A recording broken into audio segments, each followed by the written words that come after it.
पड़ोसी का जो है वो भी उसी फिराक में तो रहते, पड़ोस वाला भी मेरा हो जाए, मेरा तो मेरा है ही, पड़ोसी का है वह भी मेरा है। ध्यान रखना, कितना मेरा मेरा मेरा मेरा करता है आदमी, विचार करिए। एक बात याद रखना, क्या है हमारा सोचना, एक बार कुछ भी हमारा नहीं है और कुछ भी साथ नहीं जाएगा। लोग कहते हैं कि आदमी जब दुनिया में आता है तो खाली हाथ आता है और खाली हाथ जाता है, जब आता है तो कुछ भी लेकर नहीं आता और जाता है तो कुछ भी लेकर।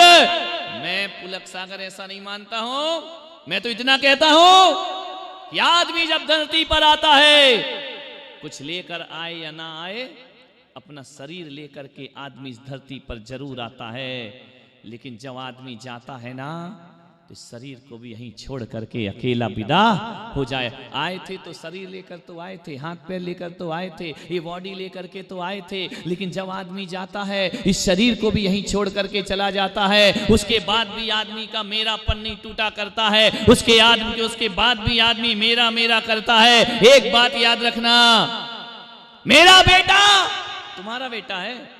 आई एम जैन, कौन बेटा अपना? कोई नहीं, सब घोटाला है। मेरा बेटा मेरी बेटी, कहां का बेटा? बेटा बहू की अमानत है, ध्यान रखना। किसकी अमानत है? जब तक बहू नहीं आई तब तक बेटा तुम्हारा है, और जिस दिन बहू आई बेटा किसका हो गया? बहू का। तुम्हारी तो छुट्टी, ध्यान रखना। बेटा बहू की अमानत है, बेटियां दामाद की अमानत है। विचार करो, बेटा बहू की अमानत है, बेटी दामाद की अमानत है, और ये शरीर शमशान की अमानत है, और ये आत्मा परमात्मा की अमानत हुआ करती है। ध्यान रखिए, आपसे मैं यही आग्रह कर रहा हूं विनम्रता के साथ, जो जिसकी अमानत हो उसे दे दो और हो जाओ जीवन में सुखी। बेटा बहू की अमानत उसे बहू के हवाले कर दो, बेटी दामाद की अमानत उसे दामाद के हवाले कर दो, शरीर शमशान की अमानत इसे शमशान के हवाले कर दो, आत्मा परमात्मा की अमानत है, इसे परमात्मा के हवाले कर दो। जीवन तुम्हारा सार्थक हो जाएगा। जीवन के अंत समय तक आत्मा को परमात्मा के हवाले कर देना, जीवन सुखी होगा। बचपन में माँ के साथ सोए, जवानी में पत्नी के साथ सोए, बुढ़ापे में मैं आपसे कह रहा हूं अपने परमात्मा के साथ सोना तुम्हारे जीवन का कल्याण। अपने बुढ़ापा परमात्मा के लिए होता है, ईश्वर के लिए होता है। खूब कमाते हो धन दौलत रुपया पैसा, कुछ भी नहीं होने वाला। ध्यान रखना, अंत समय में कभी अपन बचपन में थे, छोटे से थे, आजकल तो बच्चे ऐसे गेम नहीं खेलते, आजकल तो वो मोबाइल पर आ गए, उसी में लगे हुए हैं। वो पबजी अबजी क्या क्या आ रहा है, मर रहे हैं, जिंदगी बर्बाद कर रहे हैं। सोचिए आजकल मोबाइल में लोग गेम खेलते हैं। हम लोग जब छोटे छोटे थे मोबाइल था ही नहीं, काय का मोबाइल, काय का टेलीफोन।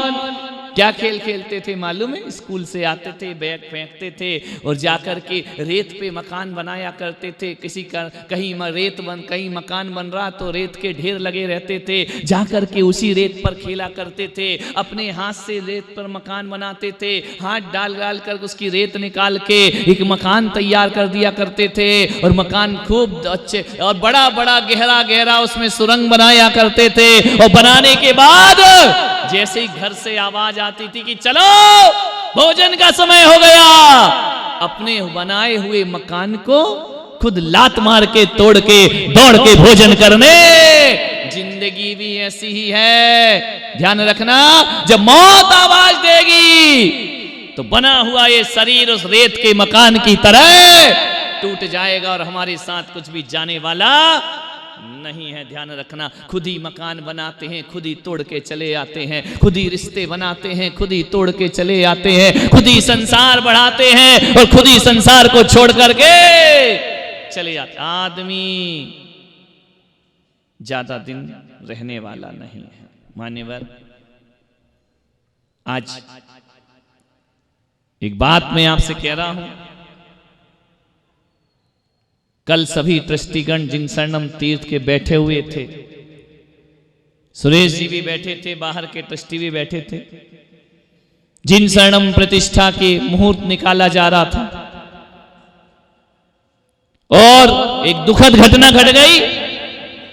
जिन्होंने अपना जीवन, जिन्होंने अपना धन, जिन्होंने अपना मन, सब कुछ जिन शरणम तीर्थ के लिए समर्पित कर दिया था, जिस दिन से उस तीर्थ की नींव रखी गई थी, उस दिन से उन्होंने व्यापार का त्याग कर दिया था, फैक्ट्री में जाना छोड़ दिया था और एक ही सपना अपने जीवन का बना लिया था कि बस गुरुदेव के स्वप्न को साकार करना है, उस तीर्थ का सृजन करना है, जिन शरणम का निर्माण करना है। जिन्होंने व्यापार छोड़ दिया, सब कुछ छोड़ दिया, जिन्होंने अपने धन को मुक्त हस्त से दान किया, मैं बड़ा निश्चिंत था ऐसे व्यक्तित्व को पाकर। डॉक्टर सुरेश जी जो जिन शरणम तीर्थ के अध्यक्ष हैं, उन्हें पाकर मैं निश्चिंत था। उन्होंने मुझे राजस्थान भेजा कि महाराज आप बिहार करो, तीर्थ की चिंता मत करना, ये आपका भक्त तीर्थ बना करके खड़ा कर देगा। बहुत उन्होंने स्वप्न दिखाए और उन्होंने जो जो मुझसे कहा वो पूरा किया। जब कभी मैं उस विशाल तीर्थ को लेकर चिंतित हो जाता तो डॉक्टर साहब आकर के एक साहस बन करके खड़े हो जाते थे। लेकिन कल उनका देहांत हो गया। ऐसा लगा कि जैसे कोई सारथी मेरा रथ चला रहा हो मेरी भावनाओं का, और सारथी बीच में ही छोड़कर चला जाए तो सपनों का रथ खड़ा हो जाया करता है। कल उनके जाने से सभी के मन बहुत आहत हुए, सभी शोक संतप्त थे।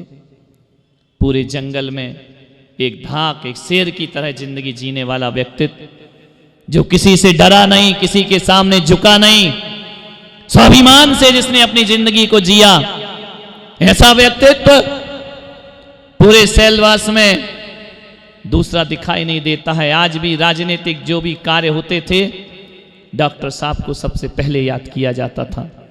कोई भी उनके पास चला गया दुखी, जरूरतमंद कि डॉक्टर साहब मुझे हेल्प चाहिए, डॉक्टर साहब सबसे पहले हेल्प करने को खड़े रहते थे।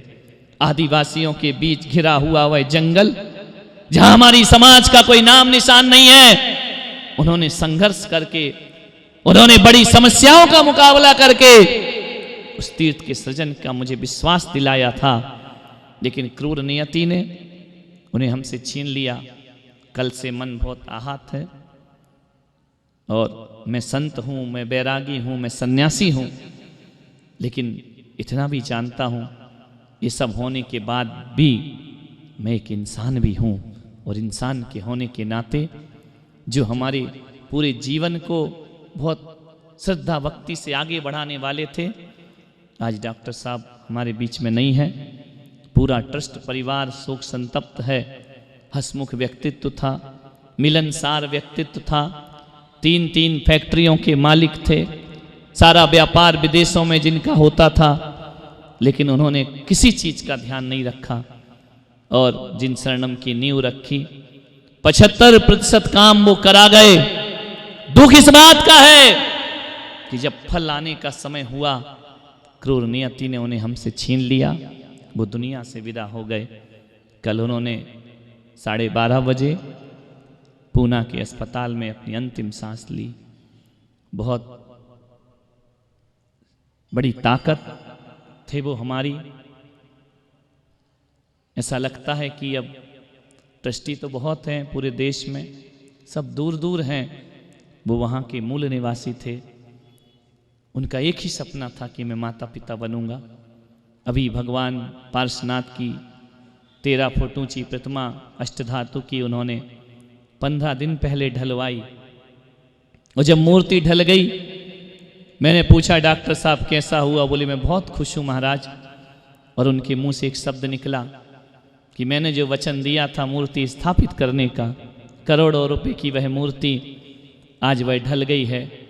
जब यमराज भी मुझे ले जाए तो मुझे कोई चिंता की बात नहीं है। हुआ वही कि 15 दिन भी नहीं हुए मूर्ति ढले, वो इस दुनिया से विदा हो गए। उन्होंने शोभा ताई को 8 दिन पहले कह दिया था कि ताई आज के बाद पेमेंट आप बांटना, आज के बाद तीर्थ के काम आप करना। हम लोग सोचे ऐसा क्यों बोल रहे हैं, लेकिन पता नहीं था कि वो क्यों बोल रहे थे। कि तुम संभालो, और बहुत परिश्रम उनने किया है। एक बात याद रखना, माँ के सपनों को तो सब पूरा करते हैं, माँ बाप के सपनों को बिरले होते हैं जो गुरु के सपनों को पूरा किया करते हैं। और उन्होंने गुरु का स्वप्न पूरा करने का संकल्प लिया था। बस 1 साल की बात थी, 1 साल यदि और रह जाते तो पूरी मेहनत वो देख करके जाते। आज पूरा जिन शरणम वीरान सा महसूस कर रहा है, सुनसान सा महसूस कर रहा है, अकेलापन सा महसूस कर रहा है। जो उनसे मिले थे, जिन से उनका संपर्क हुआ था, वो जानते थे कि कैसे वह लोहे पुरुष इंसान थे, कैसे वह स्वाभिमानी इंसान थे। एक गुरु के लिए क्या समर्पित कर सकते हैं। सिलवासा में मंदिर बना, मैं वहां से निकला, बोले कि भूमि पूजन कर दीजिए। मैंने कहा मैं भूमि पूजन या बेदी प्रतिष्ठा में नहीं जाता हूं। पहली बार जब मेरी उनसे मुलाकात हुई, मैंने कहा मैं नहीं आता हूं, मंदिर बनता है, प्रतिष्ठा होती है, तब मैं आता हूं।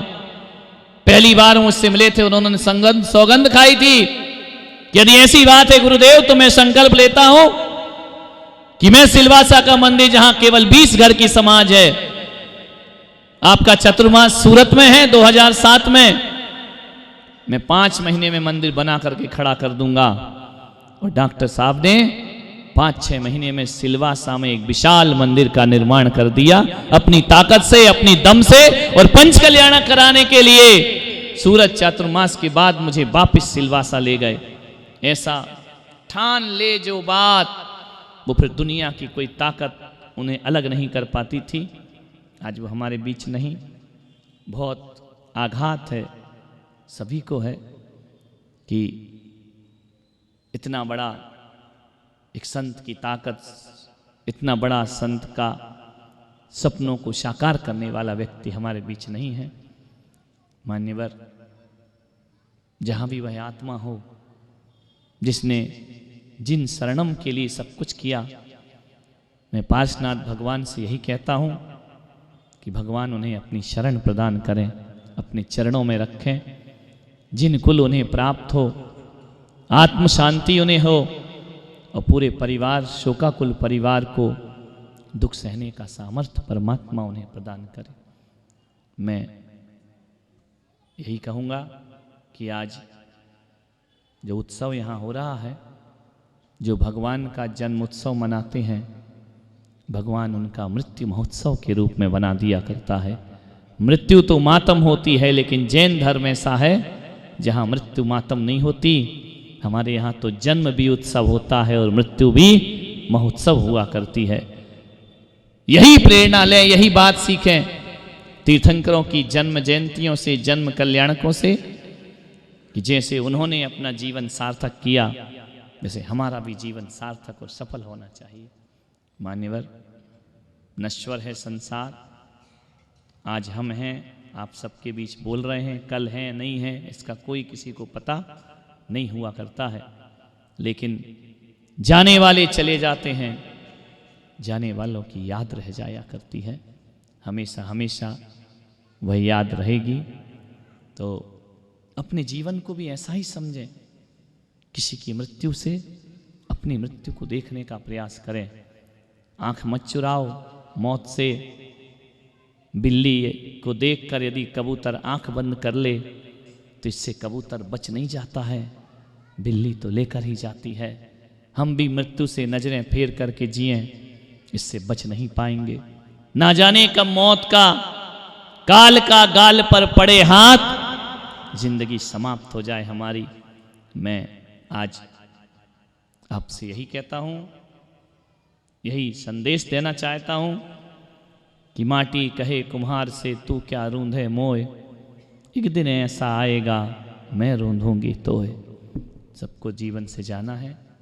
आज दोपहर को 3 बजे रथ यात्रा है, मैं भी साथ चलूँगा उस शोभा यात्रा में, जहाँ तक भी जाएगी। और अभी यहाँ विधान होना है, 10 बज रहे हैं, समय हो रहा है आपका। अपनी बात को विराम देता हूँ और सभी लोगों से कहूँगा कि वह खड़े होकर 2 मिनट की श्रद्धांजलि डॉक्टर सुरेश के लिए अर्पित करेंगे।